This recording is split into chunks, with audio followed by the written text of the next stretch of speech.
Welcome, fellow seekers, to Profound Shifts. Wherever you are, whatever time it is, I hope that you enjoyed this conversation that I have with Colter Smith. He's a breathwork facilitator and also an extremely knowledgeable guy. I would almost call him a Western equivalent of a shaman.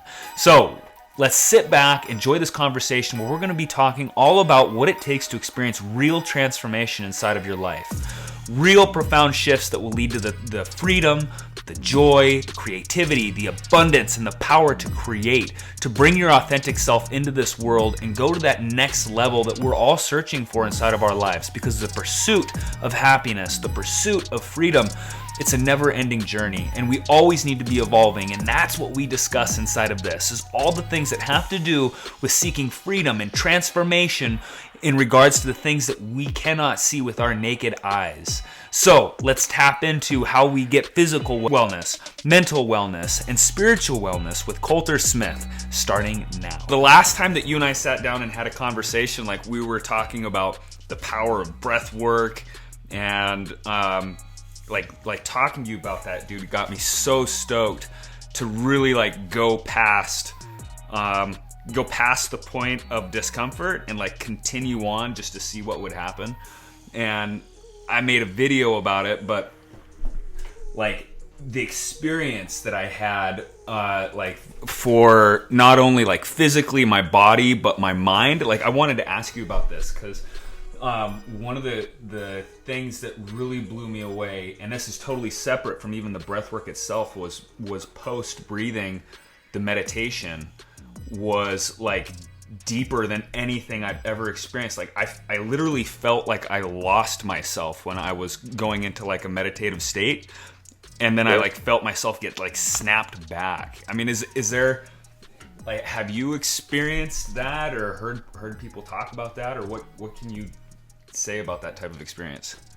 You did lose yourself. Right. Because the way I understand it in many ways actually is the self, the I, the Nate Prince who thinks he's X, Y, and Z, goes into a deeper state to where of your true self, if you want to call it that, and the constructs of the mind, the limiting beliefs, the conditioning aspects, they get into these states of deep relaxation, deep meditation, and you're feeling yourself as vibration instead of thought, for instance. And so it goes into those deep meditations that different religions and different spiritual philosophies talk about, where you're dissolving the ego and you're dissolving the self to where you potentially exist as just your thought, your consciousness, pure awareness. And it's so freeing and liberating. So that's why they talk about enlightenment, or getting out of the monkey mind and into this vibration to where you feel so free, so open, so aware, and nothing's holding you back. There's so many levels to it and layers, but in my classes and what I've done with other friends over the years, you get into these amazing brainwave states that drop you into your vibration, and your vibration opens you up to these just feelings and sensations that normally you might not feel in everyday life. And it just creates sometimes a chain reaction to where this meditative state is so beautiful because it's so free, it's so open, it's so loving. And then you get snapped back in your body and go, oh no, back to the ego, back to the pain of the body, back to reality and the third dimension. Yeah. So I'm glad that you went so deep, though, especially so quickly. Did it feel like? Did it feel freeing? Did it feel wonderful? What did it feel like? Yeah, I mean, well, okay, so I was going to ask you about this because, okay, so during, I had a timer set for my breathwork session where at a minute 5, that's where I was going to stop breathing. But at a minute 5, it felt so freeing and so good. And I felt like I was really tapping into some stuff that I needed to tap into. I just kept going for about another 25 minutes past where I thought I was going to stop. And it just felt amazing. And then as far as the post, when I started the meditation, dude, it was like I lost so much of myself. Like I don't even remember what happened. 25 minutes, or like it was like 20 to 25 minutes of meditation just passed by in like a blink of an eye. Yep. And like I do a fair amount of meditation. I try to make it a daily practice. And I've experienced some of the deeper states that you can go into, but I've never experienced anything like that. So, like, the more that you do it, are you able to retain consciousness when you get to that point, or? Yes and no. People are different. Some just go off, and they just are in their own world, and they're traveling in their mind, and that type of thing. And then others, you're very body centered and you're very grounded. And this goes along with kind of your audience and what we were talking off camera before is, there's so many people that are stressed out, that have anxiety. I used to have a lot of anxiety, and it's a lot better now. But you get in those states, and it's so free and so open. Time changes so fast, and 2 hours can seem 2 hours can seem like 2 minutes. Kind of like the whole Einstein theory of relativity thing, where space and time dissolve into this only the now. So if you talk about it in the spiritual terms, you're tapping into that 0 point energy field where the past doesn't exist, it's an illusion. The future doesn't exist, it's an illusion, and time stands still. It's so, once again, and I'll use the word freeing because it's so freeing and liberating. And I'll do classes and I'll say, everyone time to come back, and it's 8:55 and we started at 7:15, and people are like, huh? It's only been 20 minutes. Like, no. That's why, because you're so tapped in, you're so locked in, and you're so present. I have I have a really profound story of a friend who told me that he was in Sedona, Arizona, and was not a very, in his words, I think he said, not a very conscious person, always stuck in the past in his mind or in the future. And he randomly meditated on a rock in Sedona, and he's not a big meditator, but he just did it. And all of a sudden, all his awareness came to that moment, and everything was locked in. And he said, for the first time in his life, he felt like he was fully present. And that's huge. That's so huge. So breath work, meditation, visualization, all that stuff that we kind of talked about before, that's a way into your infinite self, into your blueprint of perfection. And what's perfection? It's usually being insanely present, insanely aware, and not having your ego overcome you, and not being in the reactions of the mind, and feel this separation between the mind versus the body. And because that most people have major problems with fighting their mind versus their body. Their body says something, their mind says something, or because we all have conditioning, and we all have potential issues with parents that we're still holding on to and all that stuff. But isn't it amazing to feel that presence and that awareness, to even if for just that moment you're free, just that moment you feel so good and time stands still, and it's just like, wow, that's quantum physics for you in a way. Yeah. You're morphing the energy, the awareness around you. So cool. That is. Oh man. I guess when I think about like entering into that space and being like, knowing that we can tap into that almost at any time, and then how many people are missing out on that experience. Like your friend, like when after experiencing that full, being fully present, did they talk at all about like the effects that had post, like their thought processes afterwards, or the impact it had on their life? Always. And this is the thing that your YouTube channel and your audience is can benefit from in a lot of ways, is where profound shifts in your life. Well, the shift could happen in the moment, and it can be like a profound meditation, a profound breathwork experience, a profound substance that you use, or I don't know, whatever alters you and changes you.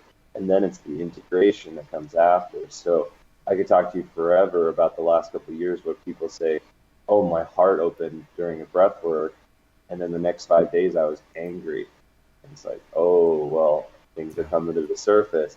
So you get in these extremely present states, and then all of a sudden you're more aware. You're more aware of pains and hurts and conditioning and patterns, and you realize that, oh, this is still bothering me or whatever. Because breathwork's magic. Breathwork pulls things out, just like meditation.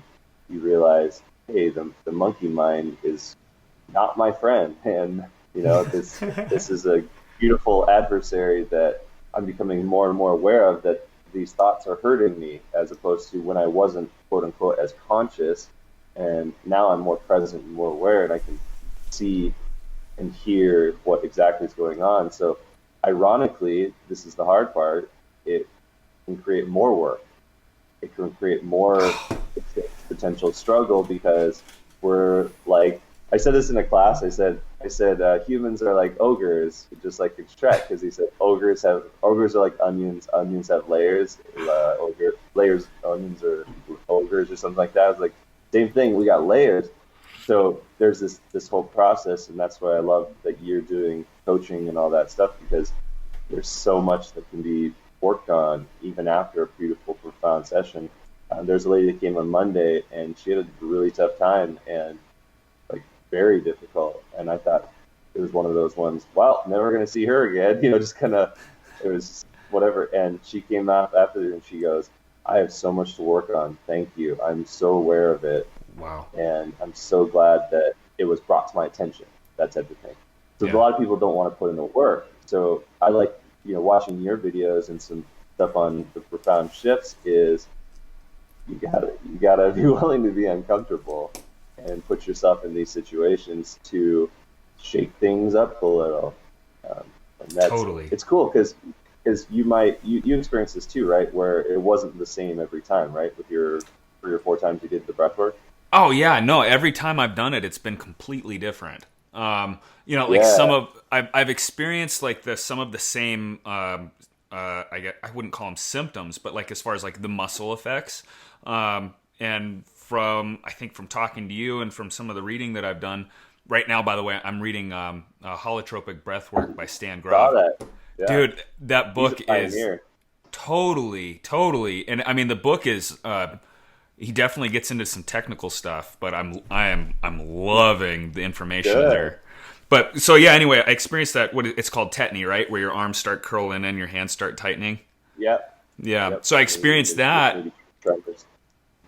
What's that? And maybe get tremors in your body, and it's if you go really deep, it goes wild. That's what I saw in a video. Like people's bodies actually start almost vibrating in a way. I guess. Yeah, that happens almost every time with somebody in a class. No kidding. So is that's well, I guess so. Back to your question is, like I experienced the tetany, and what I found is that as I started releasing, like I just felt like inside, like just anger that it just like bubbled up. And so I just started letting it out. I talked about it in that video. And as I was letting that emotion out, like the tetany in my hands and everything, it just started releasing, dude. And everything started to feel relaxed. Exactly. And that brings up a great point of all this stuff about self-development, self-improvement that, quite honestly, I've been on for a long time, and trial and error. I've done some good things and some bad things to try to make yourself a better person. The one thing that comes up over and over and over is you need positive outlets, and you need ways of releasing. You need ways of letting go that don't negatively adversely affect you. Because, let's say somebody uses alcohol to numb themselves, like that's the opposite. Okay, well, let's say they have something inside of them that needs to come out. Whether that's, like you said, you had anger come out. Maybe you didn't even know there was anger in there. Maybe you did, maybe you didn't. Yeah, exactly. So it's breathwork. That breathwork experience was a quote unquote positive outlet for you to release subconscious or deep underlying rooted conditioning aspects of your psyche and needed to come to the surface, or else they'd either still be there or they come out in other ways, i.e., lashing out at somebody or self-pity or whatever. So the profound shift, like the biggest thing ever, is having the positive outlets and having those biohacks or whatever to go, there's potentially something in me needs to come out, or this is my practice that allows me to feel more so that I can let things go. I don't know whatever it is, because breathwork's just one thing. There's many other things, but isn't that such a profound thing that you got to realize? It's like, what are my positive outlets that aren't just easy? That's the other thing too. It's not just easy positive outlets. Let's be with a friend and be happy and talk. Like, yeah, that's great. But when can I be extremely uncomfortable? When can I sit in an ice bath and do 50 minutes of breath work and really talk to your soul about, hey, I don't like this aspect about myself. How do I deal with it? That's when the profound shifts happen. Yeah. Well, and I think that, like, so you mentioned you're talking about anger, and I know that there's a lot of people that believe that like cancer is related to hanging on to that anger or retaining that anger. And I'm sure that there's other things like maybe guilt or shame, but like in day-to-day life, people, like they may feel depression, they may feel anxiety, and they go to the doctor, and next thing you know, they get meds. There's like no other than what we're presenting right here and the other sources. Like society doesn't see that there are ways to like let go of this stuff that's inside of us that we don't even know it's there. And like you were talking about, like it's like part of the journey. So as you go through and you start peeling back the layers of that onion, like you may take that first layer off and your experience of life completely shifts. So like I was talking to a friend yesterday about, how transformational, this is the word I used for breath work, how transformational it is. And he looked at me, he's like, dude, you haven't transformed. You're still the same guy. And I kind of laughed it off, and I was thinking about it. And it's like from the outside, when somebody goes through something transformational, like from the outside, there's obviously they still are the same person. What transforms though is a person's experience of life. So like when they wake up in the morning, what's the first 3 thoughts that rush into their mind? Like where it could have been like, I just want to close my eyes, I want to go back to bed, this day sucks.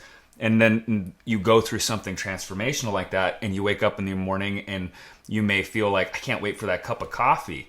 I wonder if so-and-so is going to be at work today. Like I'm really looking forward to XYZ. So if you can wake up and just make that kind of a transformation, like that's massive. But like you said, you've only done one layer of the onion. Next thing you know, you're going to run into the next thing. And I think that's what, people searching for like this spiritual awakening or, looking to change their experience. A lot of times I think that we take society's belief of like, it's going to be a one and done kind of thing. Like pull up in the drive-through, get my, Happy Meal, and I'm out, I'm done. And it's not. It's like we keep coming back. We have to keep circling around and going, like spiraling deeper and deeper into the core of who we are. But I'm sure that you've ran into people who you can just tell have like done the inner work. And they operate from like this state of like complete steadiness. Like there's none of that up and down that I think that a lot of us go through. Anyway, yeah, that's what I love about what you're doing. It's I think it was the Buddha that said like, what do you do before enlightenment? You chop wood. What do you do after enlightenment? You chop wood. It's like you got to go back to reality in daily life. So yeah. There's so much to be said on the whole. Well, you haven't changed. There's internal layers to you. There's conditioning patterns. There's chemical reactions. There's just so much that another observer can't fully see. And since you have shifted, maybe your mindset, maybe your vibration, maybe your awareness, maybe just something in you changed the chemical structure in your body, to where your brain functions better now, or you're breathing more in the parasympathetic nervous system. Therefore, that starts a chain reaction, less stress, and all of a sudden you're feeling lighter and healthier and happier. Maybe that guy comes back and says, wow, I do see a change in you, but maybe right now it's not, because it's to him or her, it's not observable to the outside eye. But what a lot of people, if you go on a spiritual path, in my opinion, if you go on a psychological path, you go on a path of self-discovery, intuition, self introspection, or whatever, if you really go deep, you realize that the layers are a good and a bad thing. It's like the ego is there for self-preservation, and your thoughts are good because we need to understand the 3D world and how to be human, how to operate and function. And so it's like, oh no, it's good that my father was mean to me because he installed discipline in my life, and now I can, be better at this and this. And it's like, well, maybe on a deeper level that hurt you, and you might not be fully aware of it. And having something like a breath work to pull that out and to put you back into equilibrium and back into homeostasis of a balanced state is necessary. But people aren't going to maybe see it that way, and you might not even see it that way until you keep putting the work, you keep going deeper, and it just can create this chain reaction, because our bodies are so amazing. They can react, and they can go. There's so much to us to be discovered. There's so much to us to be discovered for that personal development. And I had a thought and a story that you might enjoy as you were talking about just layers and just being. I think we talked about this either on or off air when I was meditating in Thailand with a Buddhist monk. Did we talk about this? I can't remember. I don't think so. We'll say it again.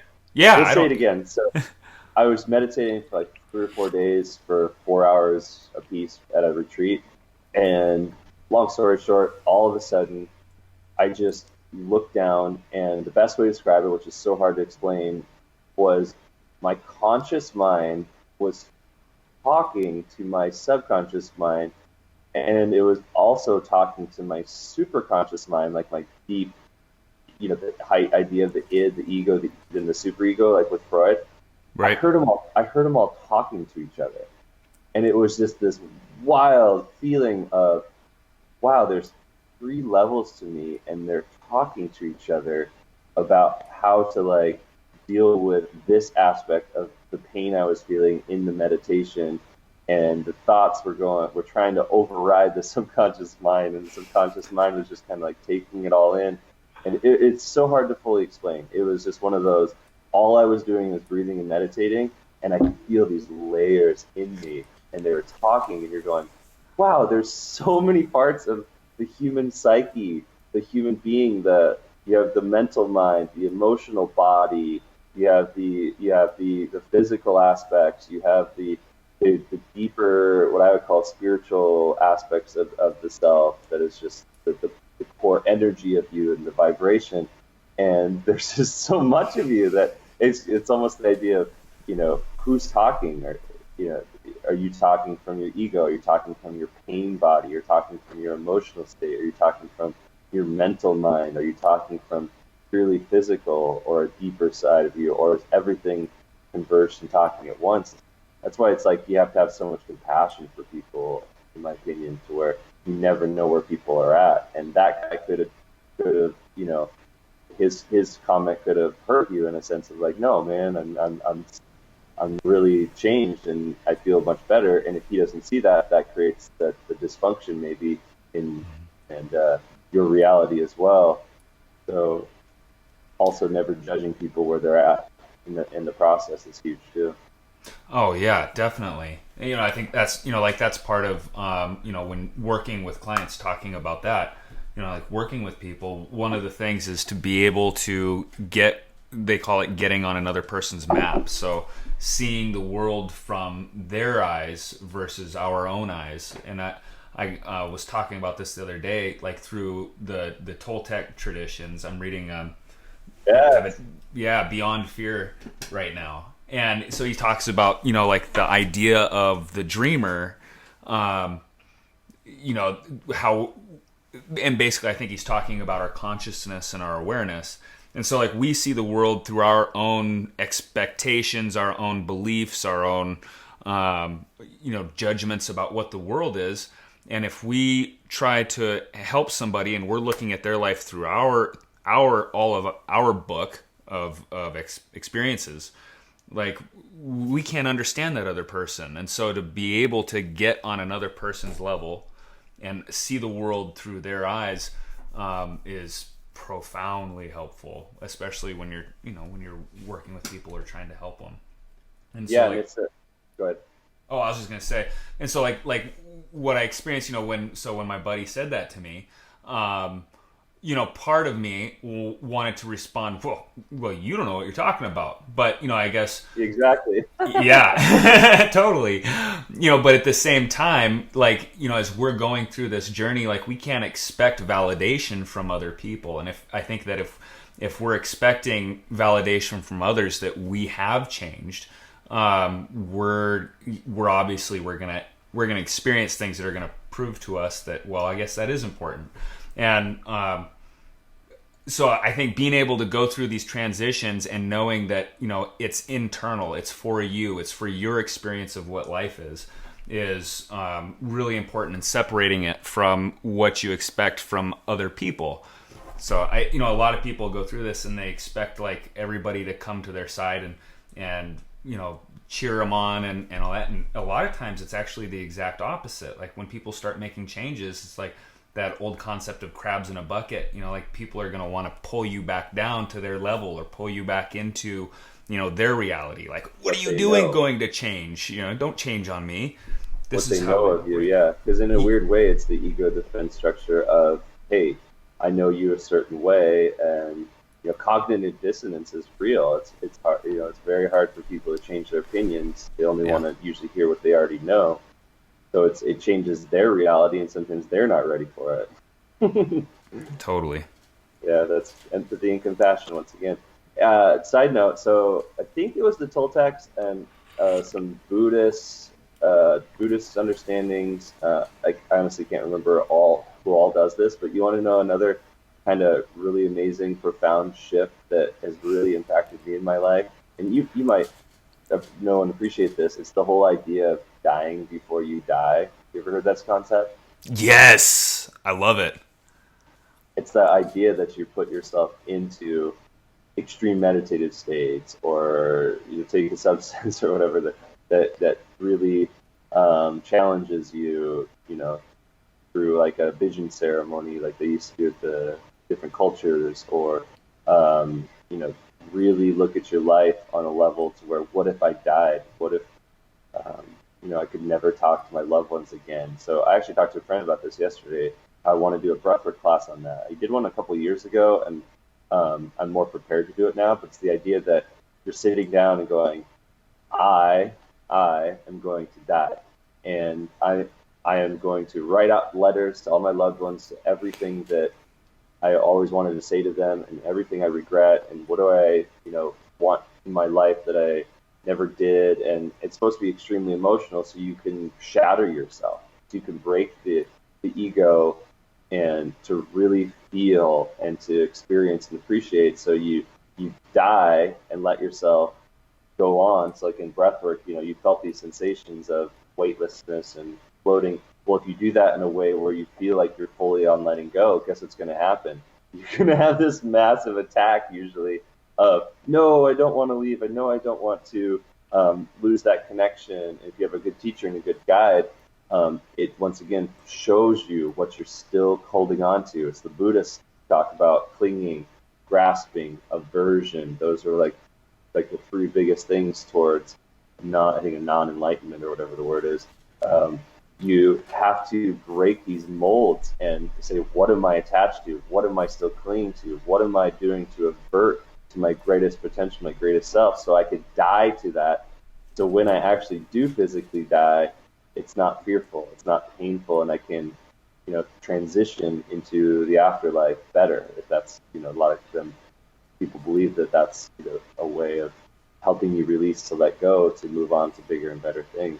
I think it's so fascinating. It's so fascinating because what are you clinging to in that person's opinion? Are you clinging to that opinion, or is it something? It just lets you see the greater, deeper picture of so much. So die before you die. Totally. Wait, no, it's funny because I've studied a lot of different shamanic traditions, and it doesn't matter if you're looking at like Native Americans in the continent of America, or you're looking over at the rainforest, or you're looking at, it doesn't matter, Toltecs, there's all of them have the ceremonies, especially for the shamans, where they have to go through that process of basically dying while you're living. And so bury themselves underground for 3 days and, go through these processes. So when you see something like that across so many different traditions and cultures, like, there's something to it. There has to be something to it. Otherwise, why is it so widespread? And so, like, going through modality I've been studying for helping people with change work is called Psych K. And one of the processes that we just went through, I went to an advanced integration, which is like the next level of training. And one of the final processes was basically going through a type of death scenario. So you looked at yourself dying in all kinds of different ways, and the thoughts that came along with it, and then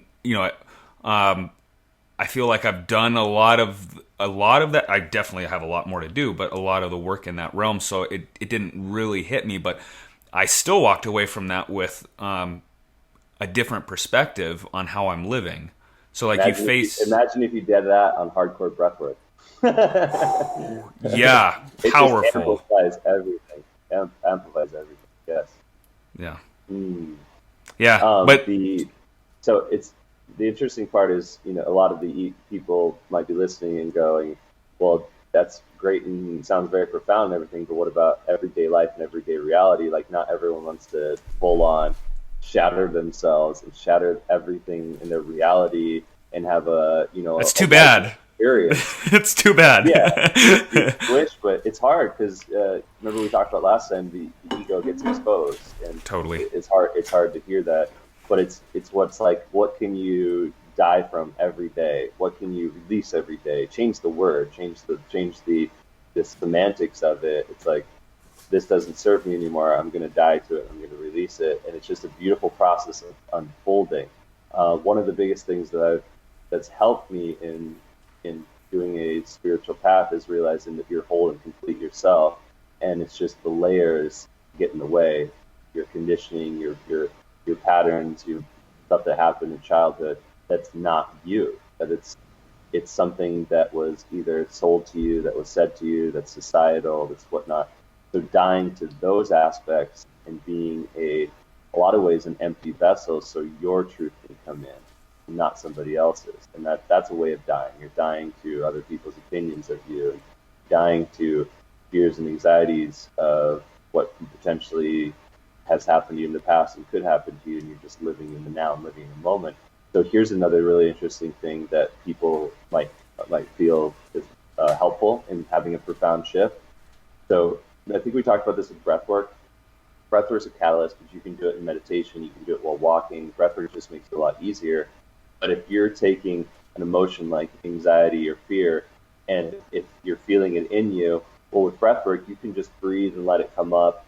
And it just, after like 2, 3, 4, 5, 6, 7, maybe 10 seconds, the energy usually like subsides or lets go, or you just keep breathing. And the whole idea is like, you have this thought, and then you have a reaction to it, and then then it gets worse. Well, if you have the thought come up and you have the ability not to react, usually about 10 seconds it goes away, whether that's addiction to a thought or addiction to anything.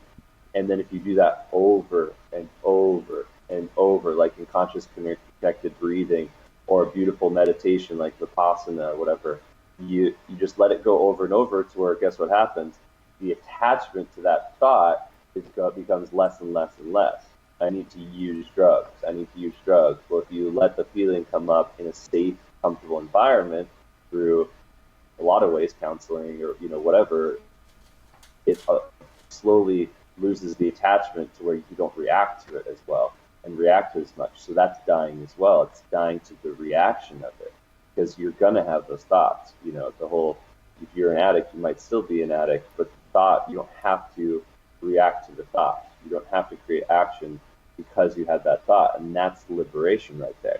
It's liberation to the psyche and going, this monkey mind is psychotic. We all have these psychotic thoughts. We all have the darkness in us, kind of like I think Freud and some other people said.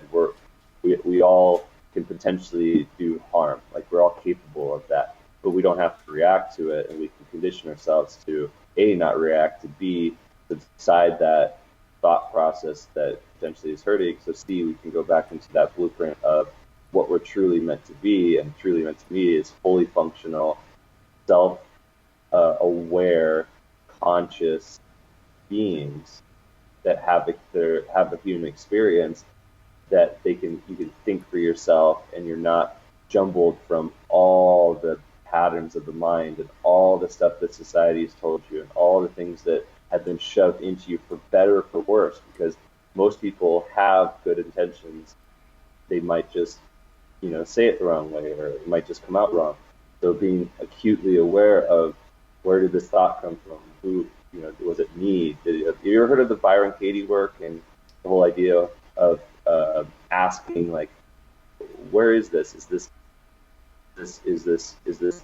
come from me? Where did this come from? Or the Veda Vedanta thought of, who am I that cares about this?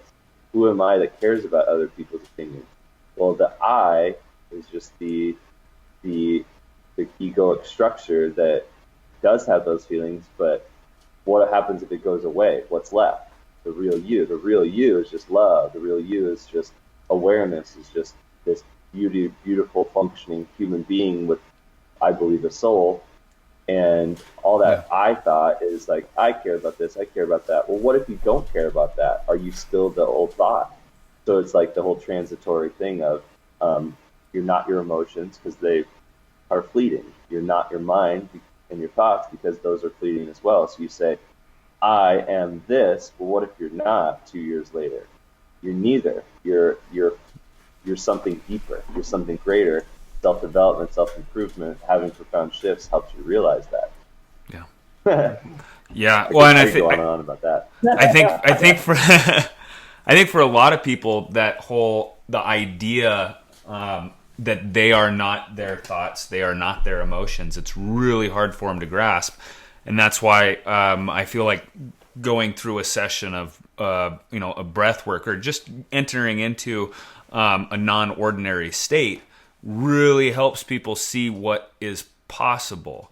Because without like kind of like the saying, seeing is believing. Without priming that the belief or the experience, and just listening to words about it, it's like people can't really grasp it. And that's why like using under proper circumstances, using certain types of psychedelics or breath work or anything that can prime that pump, so that people can experience that type of feeling. Because it's not just an awareness, it's like a feeling that they can also tap into, like we were talking about in the very beginning when you were talking about freedom, that attaining that level of freedom during meditation or during the breath work, to feel that and to know that it's possible, especially for somebody who's been in a constant state of suffering or anxiety, to experience that and be like, whoa, wait, so I can live a life where I feel, fulfillment or joy or satisfaction or peace or whatever somebody's looking for. I was talking it's possible. Yes. I was talking to somebody the other day that he's a veteran, and he was talking about his experience and what he has seen in other veterans who saw warfare and were a part of that. And he said, during my time in the military, they taught us how to flip on the tool of aggression and like a focused discipline. But he said, we left, they never taught us how to turn it off. And like you were just talking about, using breath to eliminate the emotional tie or reaction to the thought. Like I can just see how just that practice right there could be very helpful for somebody who experiences, that switch of aggression that they can't turn off after leaving. Being able to breathe into it. Have you ever worked with any vets in any of your breathing sessions? Oh yeah, PTSD is huge, and breathwork is ultra profound. It's not for everyone. It can elicit a lot of states of scariness. One time I hit a gong and this guy completely freaked out because he had PTSD, because he thought it was a gunshot. So you got to be careful. but PTSD and breathwork go hand in hand. It's one of the greatest things that you can help, especially in a safe, supported setting. like we talked about last time, we're talking about profound shifts. That's your audience. That's who you want to work with. That's who you want to, counsel and be one-on-one with your coaching. We want profound shifts, and profound shifts are the tough ones that it can rattle you deep to your core, and you have to have that safe setting, the safe space, and the permission to feel vulnerable and feel open, so then they can not feel judged that they have PTSD or not feel judged that they have anxiety or whatever. That's what the amazing thing of just anything is space and presence and awareness. And I'm not the greatest at this a lot because in certain ways, and like in relationships, they're the hardest thing ever, where you can be present and aware one time and then you snap at the person the next day. It's just all a learning experience. But one thing I was going to talk about as you're saying something is the whole idea of it's hard that the mind and the thoughts aren't you, or even that if you go really deep, the body's not even you, in the sense of the learned reactions and the learned responses. Like, what's the real you? What would the real you do? Would it lash out versus would it be compassionate? And going through profound shifts is so important to have like a coach or a spiritual teacher or somebody that knows what's going on. Because think about this. Think about somebody that thinks that their mind, thinks that their body, thinks that they are this emotion. They are always going to do it this way, and I always do it this way, and somebody else isn't going to, change me or whatever. Well, what happens when they get shaken up, when they do a breathwork class, when they do something that realizes, wow, this isn't serving me well anymore? You lose that understanding of who you are, and then a chain reaction can happen to you. Could potentially question everything, especially if you want to have a profound shift. Everything can get into question, and that's when it can be a little bit beautiful and a little bit scary, because then that's when people freak out and they leave relationships maybe when they shouldn't, or I don't know, like there's so much. So you see that whole like go back to die before you die. Well, you might have to have a dark night of the soul. You might have to have everything come into question so the darkness can be brought to light. I saw this quote, and I'm forgetting this, and it was the whole idea of enlightenment isn't about just sitting in the bliss and sitting in the love. It's about bringing what's not conscious to consciousness. It's about bringing darkness to the light, and your shadow self to the greater aspects of your already perfect whole being, something like that. And it was just so profound of going, yeah, once you shadow yourself and question everything, question reality, that's a good thing. But if you don't have the proper steps and the proper people or whatever, that actually can be hurtful in the short term, maybe long term, if you can't get yourself back to a state of equanimity and equilibrium, so you can function as your best self. I've experienced that before years ago, where I questioned everything, and it was hard for a while. So, does that make sense? Oh, totally. Yeah, and I think, when people enter into that place, well, I guess, so what I'm thinking about is when people enter into that place where they start questioning everything,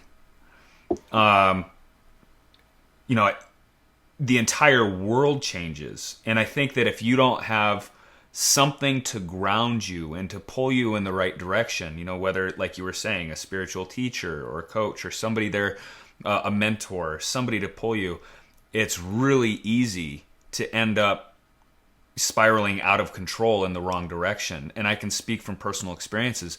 Back in about 2010, I had this transformational experience. It was just like, it was out of nowhere. I just like dropped into this. It was almost a psychedelic state, but I hadn't touched anything. I was just sitting there playing games on my computer, and boom, it was like the world opened up and I was connected to something greater. I felt a sense of like gratitude and love and acceptance that, oh my God, like I've never experienced anything like it. I haven't experienced anything since. And it was so profound that it just opened me up to everything. And so I started questioning the world around me. I started questioning the government, the educational system, the healthcare system, everything. Like what's my purpose here? And in that state of openness, I found myself getting sucked down a lot of rabbit holes that ultimately, like, they didn't serve me. Like, I ended up in I would say, like, so if I fast forwarded 4 years after that experience, like, I was in a pretty negative place of fear, and everything's collapsing, and what's the point? And and so it was, when you're talking about that place of openness, having people that can help you through it to see what's important and what isn't, that's huge. Big time. Yeah. Very big. Yeah, went down that route too. You go in that conspiracy world, it's a bad hole. Totally.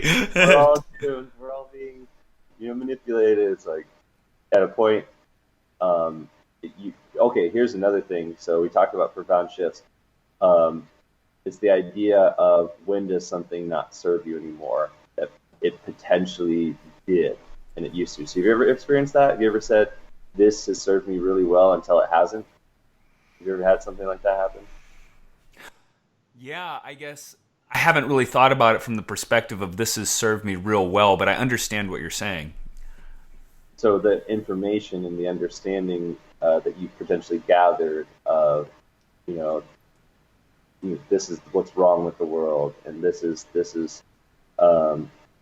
I don't know in your words, but you're probably researching a lot, correct? And you're trying to figure out why this happens and why the darkness happens in life here and all that stuff. It got you down. So the information served you to have knowledge and understanding, but the feelings and all that stuff brought you down to the point of, like, this doesn't serve me anymore. Well, there's other things too. It's like, maybe I'll give you a story and then I'll keep going. So I was at a hot springs, and this guy that was doing Tai Chi, and he had this energy to him that I just had to talk to him. It was just, okay, I had to talk to him.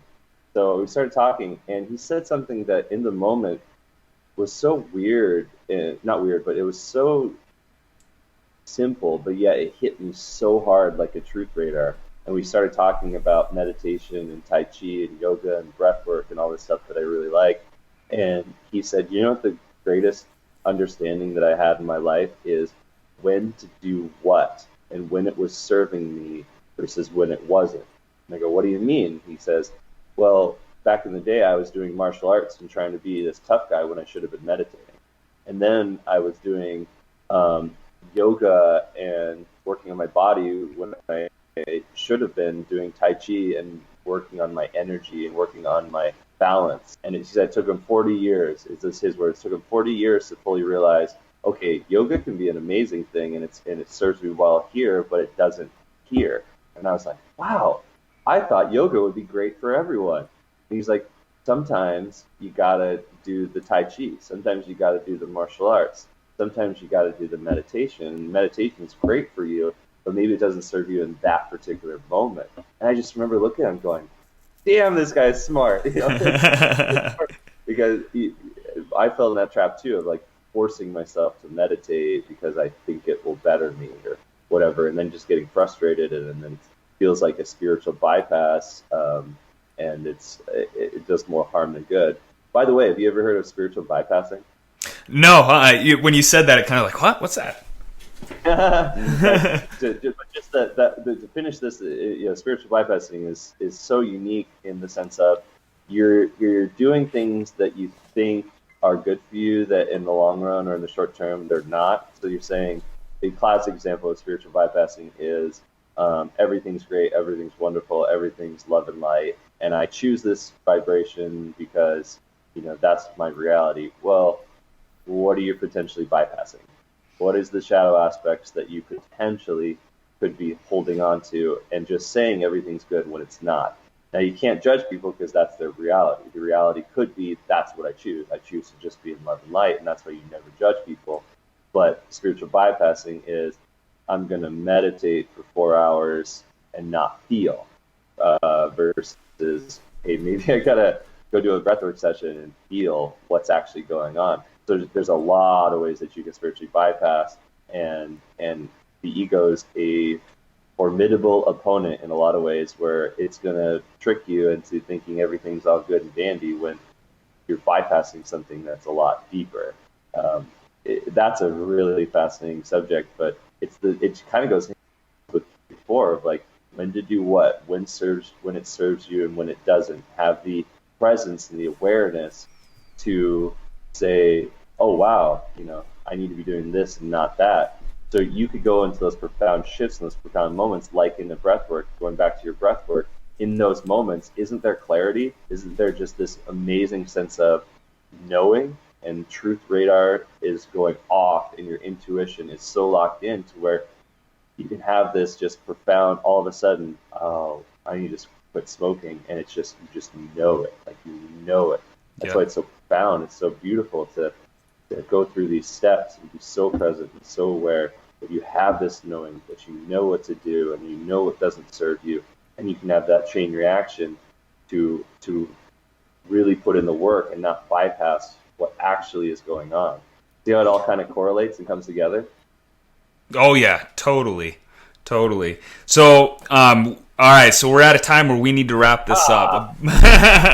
But I think that one of the big things that I took away from our conversation today is that as we're going through this process of bringing in more of our authentic selves, is that one, it's a journey. Like we're always going to be peeling back layers of the onion, and then the second thing is to look at what is serving you. I think that what you hit on there is massive, because how many people are clinging on to things in their lives that no longer serve them, but they do it because it's habit or because it's a comfort zone. And so what, maybe, as a takeaway from this conversation for the audience is to look at what is serving you and what is not serving you. What is it that you could let go of right now that would lead to a change in your life, a positive change? And I totally appreciate you coming on here and sharing your wisdom with everybody. Sure. And I'm really looking forward to the next episode where you and I get to talk about that, because I think that we should start off the next one with the spiritual bypassing. I would like to learn more about that. Yeah, bypassing, just to reiterate too, what I think the overall feeling as well is like, where can you be uncomfortable if you want a profound shift, and where can you put yourself in a situation to learn and grow and have the tools and resources inside and outside of you to understand deeper what actually is going on, and to be that person that is going to be uncomfortable, to grow, and to do the work that is potentially challenging, because that's where it's at. That's where it's at, to see all the layers and all the gunk and all the stuff that needs to come out to be reprogrammed, reprocessed, and all that stuff. And Yeah. it's a beautiful path, and it's a wonderful path. So, have people, if anybody's interested, go reach out to you and do some coaching calls, and have somebody like yourself to really pull that out of people, to say, where can I be uncomfortable? Where can I do all the work and see the positive changes happen? So I love Totally. Step into the discomfort. it. All right. Thank So, you, Nate. yeah, definitely. And guys, I'll leave a link down below so you can connect with Colter anytime. Look him up on his website. Yeah, we'll connect soon. Peace. Later.